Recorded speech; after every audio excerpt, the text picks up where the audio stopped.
New life without you. The words hung in the air of the upscale restaurant where we'd gathered to celebrate my daughter's college graduation. Gregory, my husband of 28 years, stood with his champagne glass still raised, his announcement displacing the toast he was supposed to be making to Amelia's achievements. The clinking of silverware ceased. Conversations halted mid-sentence. 50 pairs of eyes darted between Gregory and me, waiting for my reaction. For the tears, the shouting, the dramatic exit everyone expected. Instead, I smiled. Congratulations on your honesty.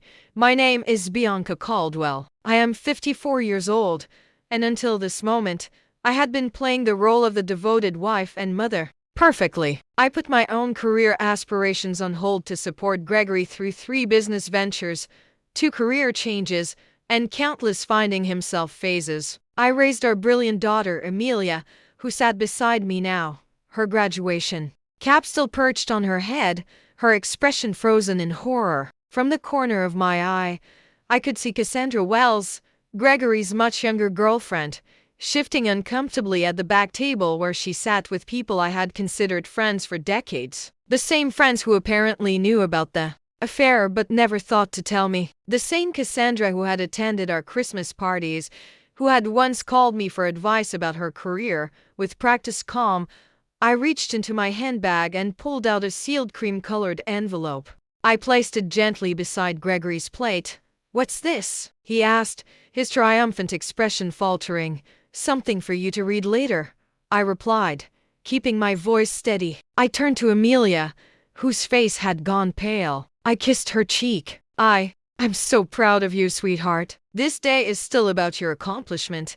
Then I stood, smoothed my dress, and addressed our stunned guests. "Please enjoy your meal. I wish you all a lovely afternoon." With that, I walked out of the restaurant, my head held high, feeling 50 pairs of eyes following me. The heavy door swung shut behind me, cutting off the beginning of anxious murmurs outside. The Augusta summer heat hit me like a wall, but I welcomed it. For the first time in years, I could breathe freely. Behind me, I heard the restaurant door open and slam shut, followed by Gregory's voice, no longer confident, but high-pitched and frantic. "Bianca, what the hell is this? What have you done?" I kept walking, allowing myself a small smile. The envelope I'd handed him contained the beginning of my revenge, one I'd been meticulously planning for months. I had always been the practical one in our marriage. While Gregory dreamed big and took risks, I maintained the stability our family needed. I was the one who saved for Amelia's education when Gregory invested unwisely in his friend's restaurant venture. I was the one who worked extra hours as a finance manager at Travanta Corp. when his midlife crisis led him to quit his stable position to follow his passion selling handcrafted furniture, a passion that lasted approximately 6 months before he grew bored. My own dreams opening a financial consultancy for women were perpetually on hold. After Amelia graduates, I told myself, after Gregory finds stability. 3 months ago, I noticed discrepancies in our joint accounts. Small transfers to an account I didn't recognize. Having spent 20 years managing our family finances, these irregularities stood out like red flags. I could have confronted Gregory immediately, but something held me back. Perhaps it was intuition, or perhaps it was the growing distance between us over the past year. Instead, I began quietly investigating. What I discovered was worse than I imagined. Gregory had been systematically moving funds to a separate account for over a year. He had also been taking Cassandra to expensive restaurants, purchasing jewelry, and looking at beachfront property, all while telling me we needed to tighten our belts for retirement. Then came the text messages I discovered when Gregory left his phone unlocked. Messages about their new life together. Messages about how he was finally breaking free. Messages about their plans for the day after Amelia's graduation, the day he had chosen to make his grand exit from our marriage. What Gregory had forgotten, or perhaps never fully grasped, was that I had been a financial professional for 30 years. I understood money trails. I knew how to trace assets. And most importantly, I remembered the prenuptial agreement we had signed 28 years ago when I had more family money than he did. The agreement he had insisted upon, ironically, to protect his future earnings, contained a fidelity clause that would prove to be his undoing. While Gregory plotted his escape with Cassandra, I was building my case. I consulted with attorneys. I documented every hidden transfer. I gathered evidence of their affair. I prepared divorce papers. I timed everything perfectly, knowing Gregory would want to wait until after Amelia's graduation to avoid ruining her big day. What he didn't expect was that I would serve the divorce papers the morning of the graduation before his planned announcement. But with the papers still safely hidden in court records not yet accessible to him, what Gregory didn't know was that I was always 3 steps ahead. I didn't return to the restaurant. Instead, I drove to our home, a spacious colonial in Augusta's historic district that we had purchased 15 years ago. The house that Gregory had already promised to Cassandra, according to text messages that he didn't realize I had seen. I parked in the driveway and calmly entered what had been our shared space for over a decade. Everything looked the same. The family photos on the walls, the antique grandfather clock that had been my father's, the worn leather couch where Gregory and I had once dreamed of our future together. Yet everything had changed.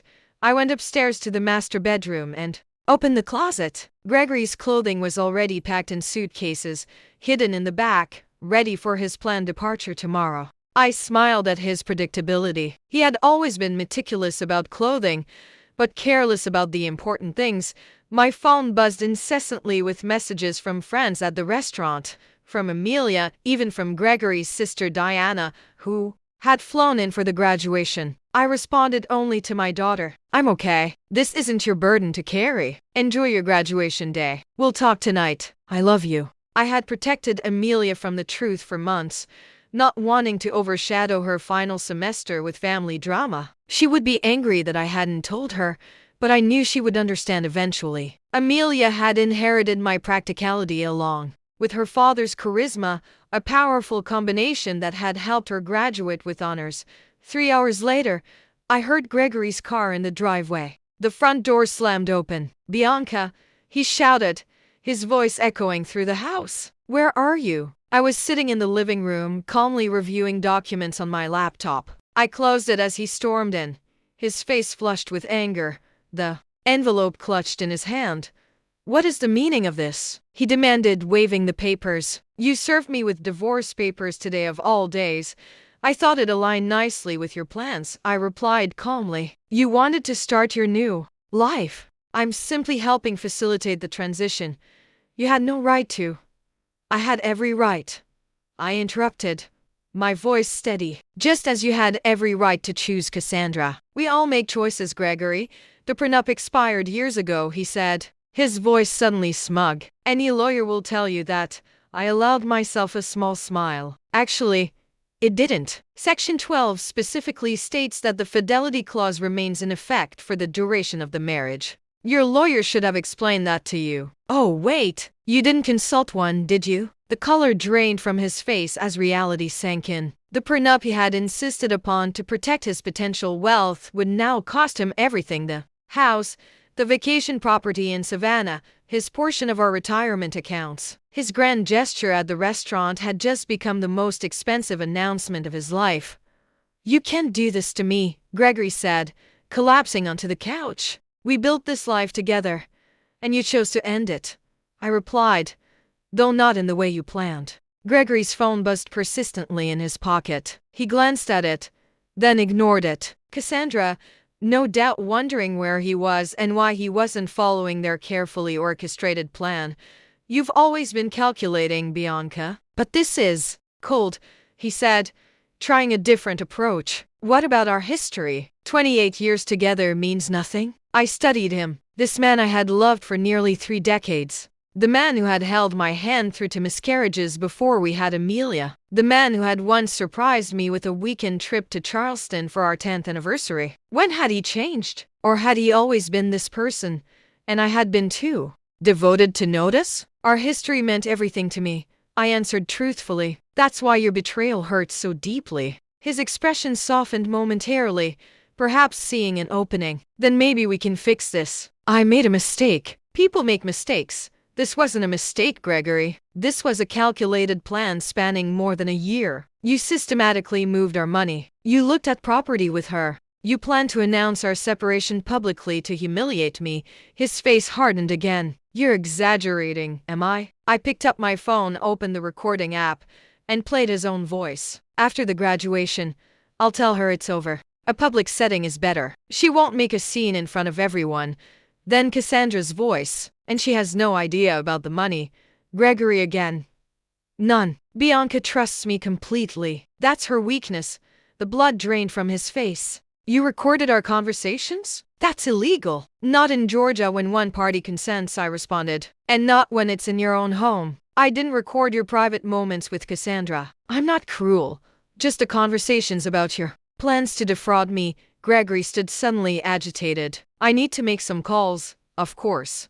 I said. Your attorney might be a good start. I'll be staying at Diana's tonight. Diana's, he sputtered. My sister's house, I nodded. She's quite upset with you, actually. She was the one who first spotted you and Cassandra together last Christmas. She didn't tell me immediately. She confronted you first. You promised her it was nothing, that you would end it. When she realized you hadn't, she came to me. This was another blow he hadn't anticipated. Diana and I had always been close, but Gregory never imagined his own sister would choose my side. Everyone's betraying me, he muttered. Ironic, isn't it? I gathered my purse and a small overnight bag I had packed earlier. You have until tomorrow evening to remove your things from the house. After that, the locks will be changed. As I headed toward the door, Gregory called after me, desperation in his voice. What about Amelia? Have you thought about how this affects her? I paused, anger finally breaking through my calm facade. Don't you dare use our daughter as a shield. Gregory, you certainly weren't thinking about her when you were planning your new beachfront life with Cassandra. His phone buzzed again. This time, he looked at it and groaned. Problem? I asked. Cassandra is at the apartment already. She's moved her things in. I couldn't help but smile. The apartment you put in both your names? The lease you signed last month? Gregory nodded, looking confused.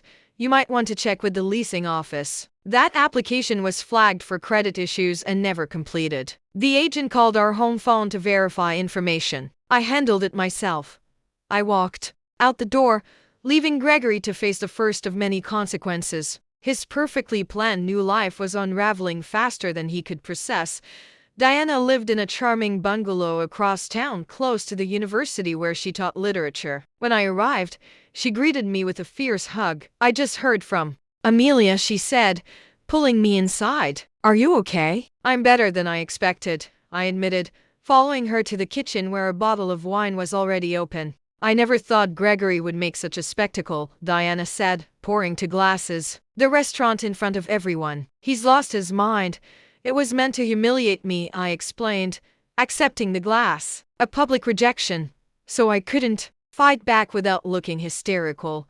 Diana's face darkened. My brother always did have a flair for drama, but this is beyond anything I expected from him. We settled in her sunroom, surrounded by potted plants and bookshelves. Diana had never married, preferring her independence and academic pursuits. Over the years, I had sometimes envied her freedom.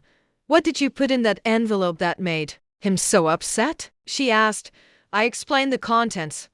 The divorce filing, the evidence of his financial deception, and most importantly, the prenuptial agreement that would leave him with far less than he had planned. The prenup? Diana mused. I remember when he insisted on it. Father had just given him that money for his first business, and he was so worried about protecting it.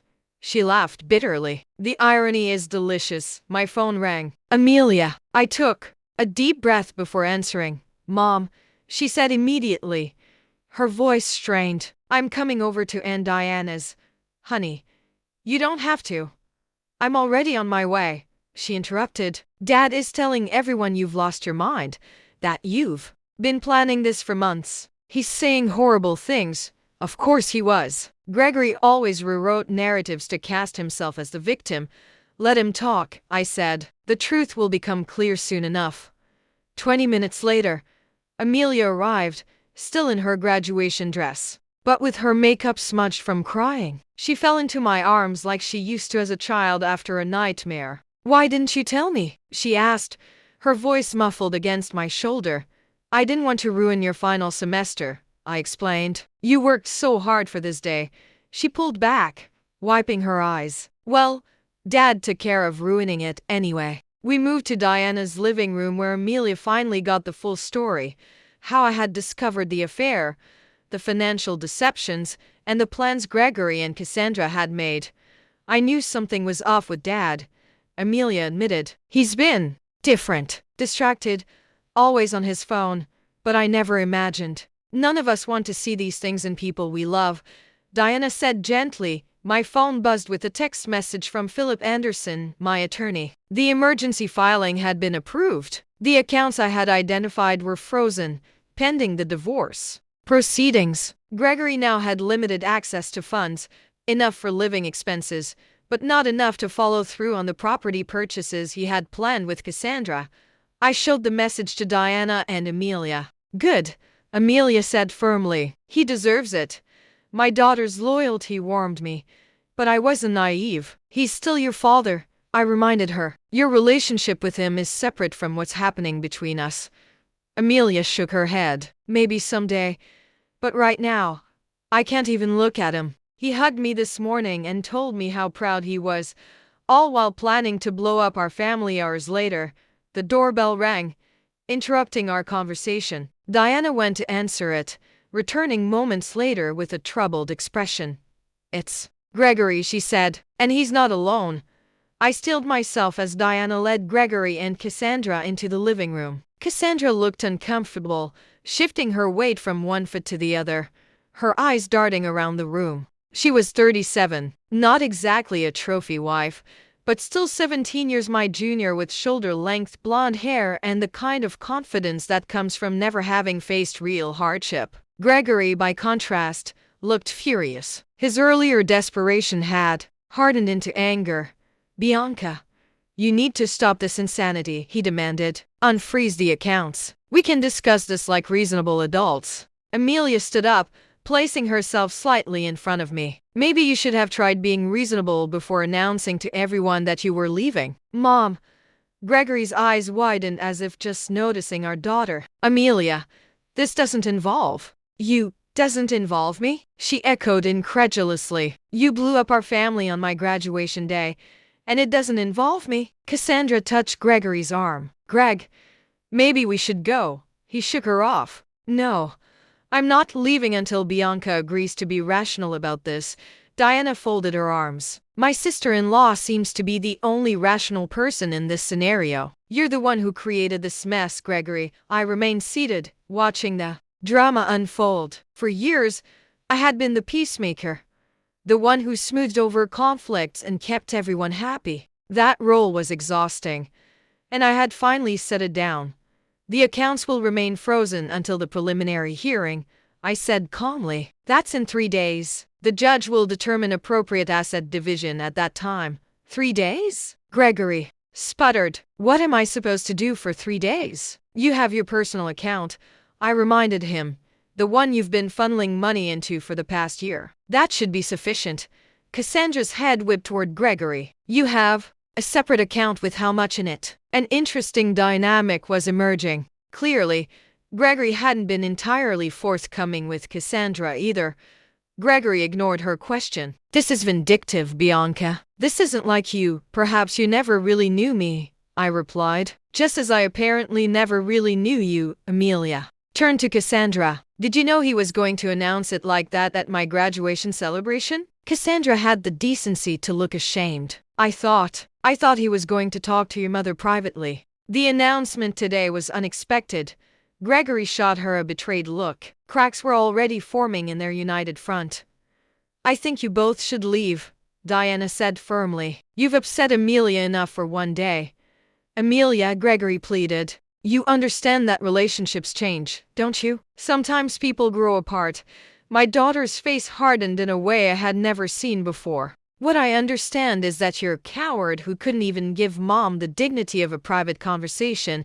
What I understand is that you were stealing from our family while I was working 2 jobs to help pay for my textbooks because you said money was tight. Gregory paled. That's not how it was. It's exactly how it was.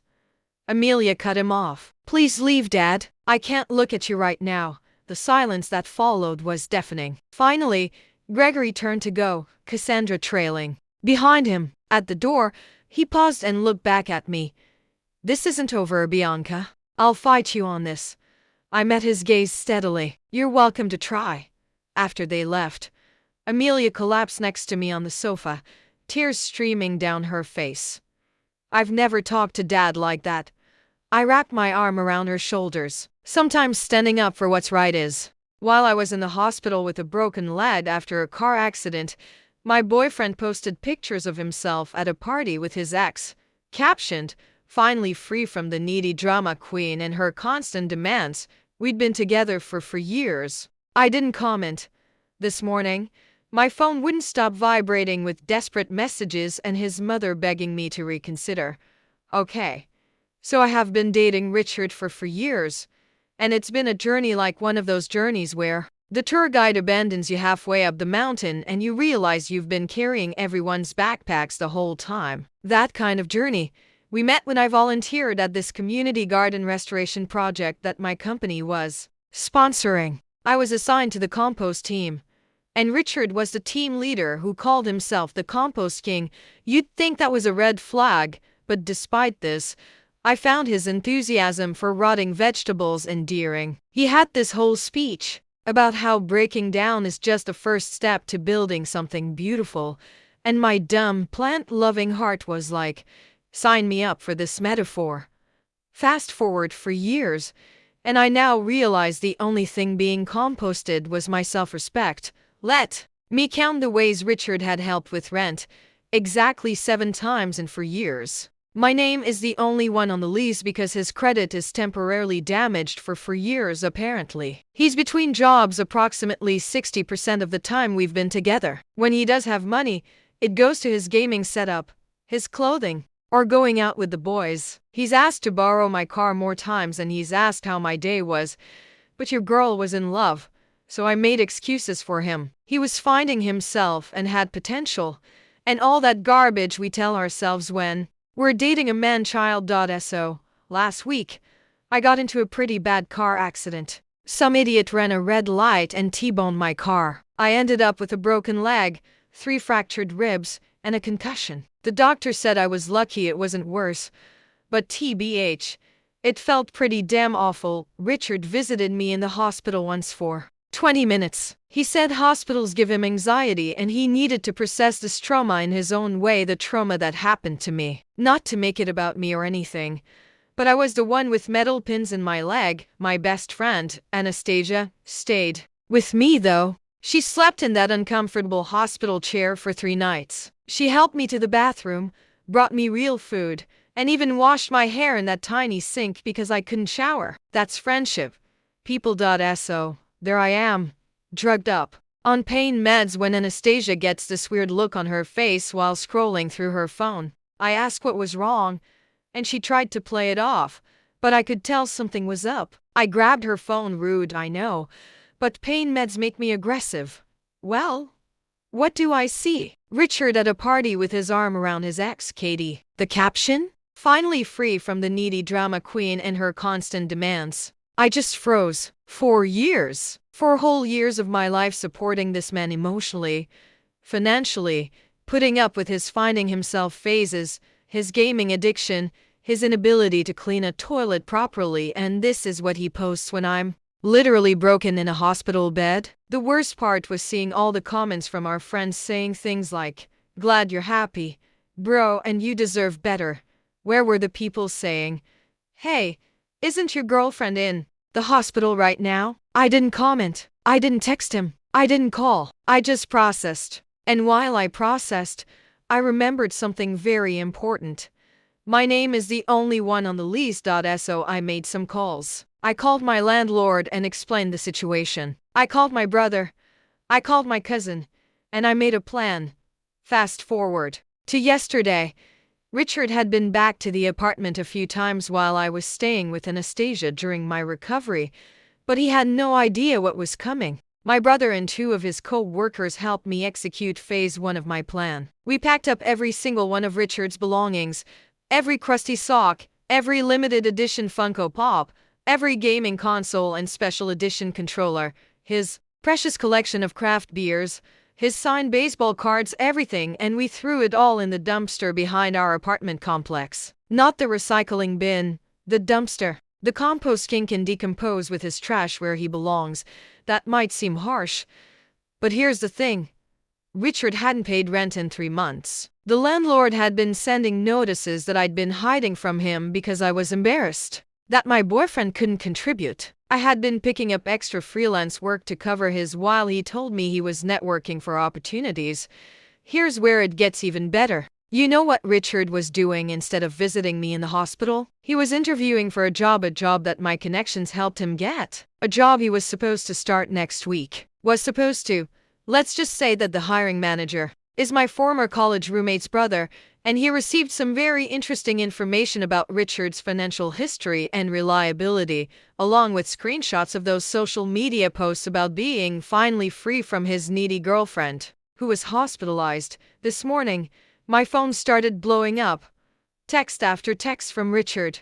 Where is my stuff? Are you serious right now? You can't do this to me. Everything I own was in that apartment. My collector's items are worth thousands. You're going to pay for this. And then the tone changed. Baby, please? I'm sorry. I was just drunk. And stupid. Katie doesn't mean anything to me. I was just dealing with the stress. Please call me back. I love you so much. We can work this out. You're the only one I want.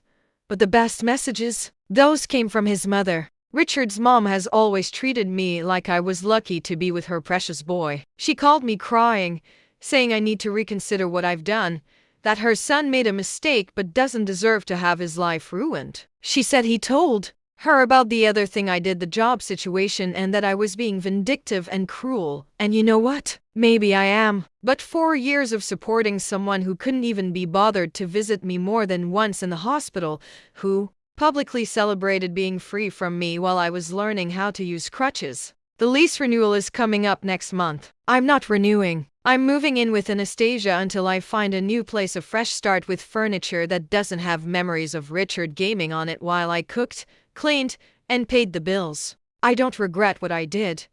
Not one bit. Edit. No, I'm not worried about legal consequences. My cousin said since his name isn't on the lease and he hasn't financially contributed, he has very little recourse. Plus, I have documentation of everything. Yes, I'm healing well. 6 more weeks in this cast, but the ribs are feeling better already. For those asking why I stayed so long, love makes you stupid sometimes. He wasn't always terrible, and the good moments made me think the bad ones were just temporary. Classic, I know. I'll update tomorrow with more of the fallout. His mother has now called me 17 times and left voicemails that range from sobbing to threatening. Richard apparently showed up at the apartment, and the landlord wouldn't let him in. Your girl might have changed the locks. First update. Wow. I honestly didn't expect my last post to get so much attention. Thank you, everyone, for your support and kind words and the legal advice, much appreciated. As promised, here's what's happened since my last update. Remember how I mentioned Richard's mom called me 17 times? Well, that number is now up to 43 minus 43 calls in less than 36 hours. I finally answered call number 44 because I figured it would never end otherwise. Let me paint you a picture of this phone call. Me, propped up in Anastasia's guest bed with my broken leg elevated on 3 pillows, munching on sour cream and onion chips. Stress eating is my love language, while Richard's mother, Deborah, alternated between sobbing, guilt-tripping, and thinly veiled threats for 28 minutes. Here's the highlight reel. Richard has been crying for 2 days straight. I've never seen him like this. Funny, I cried for 2 days straight when I woke up in the hospital and he wasn't there. But go off, I guess. Do you know how much those collectibles were worth? His grandfather gave him some of those baseball cards. Do you know how much rent costs, Deborah? Because I do. Down to the penny. For 4 years, he was planning to propose. You know, he showed me the ring. Unless the ring was made of unpaid bills and broken promises, I highly doubt it. We could press charges for destruction of property. My lawyer cousin already confirmed they can't. But okay.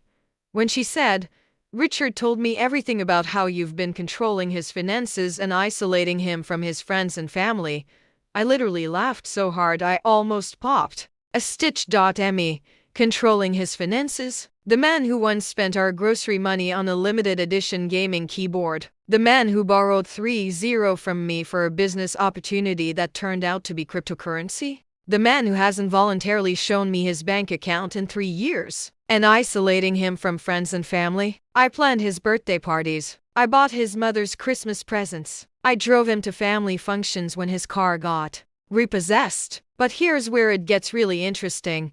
I didn't immediately hang up on Deborah, though believe me, I wanted to. Instead, I asked her a simple question. "Deborah, when was the last time Richard paid rent?" She went quiet for a moment, then said, "He told me you two had an arrangement where you handled the household bills and he covered other expenses." "What other expenses exactly?" I asked. More silence. "Well, I'm not privy to your financial arrangements," she said. So I told her. I broke down exactly what Richard had contributed financially over the past 4 years. I told her about the 177 in credit card that I racked up covering his half of expenses. I told her about working overtime and weekends while he played video games and networked. I told her about how I had to sell my grandmother's jewelry last year to cover rent when Richard assured me he had money coming in that never materialized. You could practically hear her worldview cracking through the phone. "But he said he's been supporting you," she finally said. "He said you lost your job and he's been carrying you financially." I lost my job. I've had the same job for 6 years with 2 promotions. Meanwhile, Richard has had 7 jobs in 4 years, the longest lasting approximately 3 months. I didn't say any of this though. Instead, I simply told her I would email her copies of bank statements, rent receipts, and text messages that would clarify the situation. I also mentioned the social media posts he made while I was in the hospital, which she claimed to know nothing about. The call ended with her saying she needed to speak with Richard and would get back to me. She hasn't called since. Funny how that works. Now, let me back up and explain exactly how the great dumpster disposal went down because many of you asked for details. Obviously, I couldn't physically move all his stuff myself with my broken leg. My brother Dylan is literally my hero. He brought 2 of his guys over on their day off. I paid them, of course, because some of us understand the concept of paying for services rendered. Richard, we started with his prized possessions. His gaming setup, 3 monitors, custom PC he spent $2,800 on while between jobs. His collect figurines still in boxes because they'll be worth more that way. His signed sports memorabilia that he refused to let me hang because it wouldn't match the decor. And his craft beer collection, some bottles dating back to our first year together. That he was aging but really just forgetting about closing parenthesis. It took 4 hours to pack everything. 4 hours of finding random socks under the couch, discovering half-eaten bags of chips in the bedside table, and unearthing receipts for purchases I never knew about. It was like an archaeological dig into the life of a man-child. When Dylan picked up Richard's throne, yes, he called his gaming chair his throne and carried it ceremoniously to the dumpster like he was disposing of a cursed artifact. We didn't break anything deliberately. We didn't cut up his clothes or smash his electronics. We simply relocated them to their rightful home among the rest of the garbage. I did keep 1 box of potentially important items: his birth certificate, social security card, a few family photos, and a folder of medical records. Those are with the landlord, who is 100% on my side after I showed him the social media posts and explained the situation. He even helped me change the locks. Speaking of the landlord, he told me Richard showed up twice yesterday demanding to be let in. The second time, he threatened to call the police but mysteriously disappeared when the landlord said, "Great idea. Let's call them together and explain how you haven't paid rent in months." Funny how cockroaches scatter when you turn on the lights, isn't it? Now, about the other thing I did. Remember how I mentioned Richard was starting a new job? A job my network helped him get? It's with a financial service company. He would have been handling client accounts and financial planning. The problem?